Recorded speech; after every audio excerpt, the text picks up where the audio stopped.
July 14th, 1518. In the city of Strasbourg, a bustling town in the Holy Roman Empire, now part of modern-day France, Frau Troffea, a housewife with sunken eyes and hands calloused from scrubbing floors, staggered into the town square.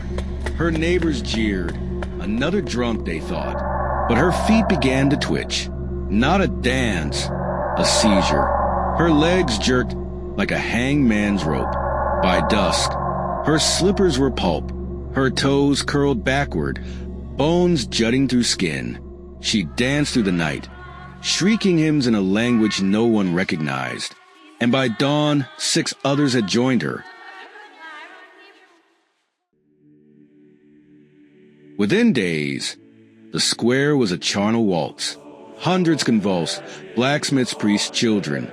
Their eyes bulged, veins popping like overripe grapes. The town hired musicians to dance the devil out, but the drums only fed the frenzy.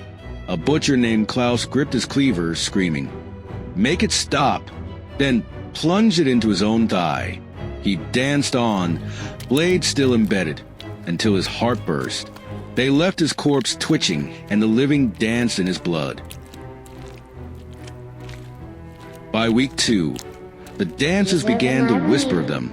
Tall, robed figures with fingers like spider legs lurked at the square's edge, their hoods hiding their faces. If they had faces. A priest, Father Heinrich, raised his crucifix high. "In God's name, stop!" A figure pointed.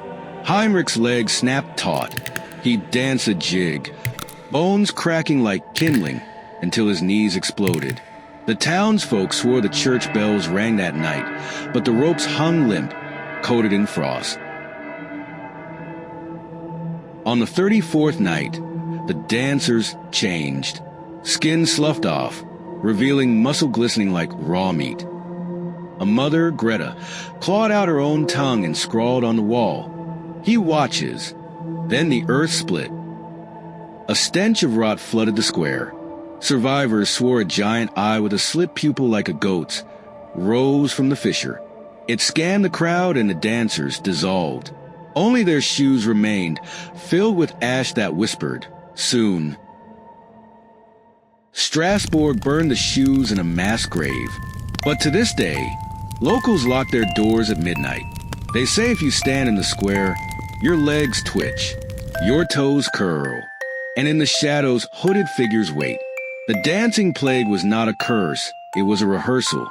And somewhere in the dark, the curtain is about to rise again.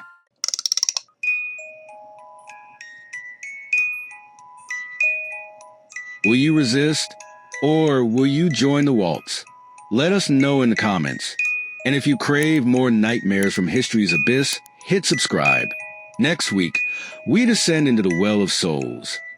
200 children who vanished into a cave of whispers. Stay tuned.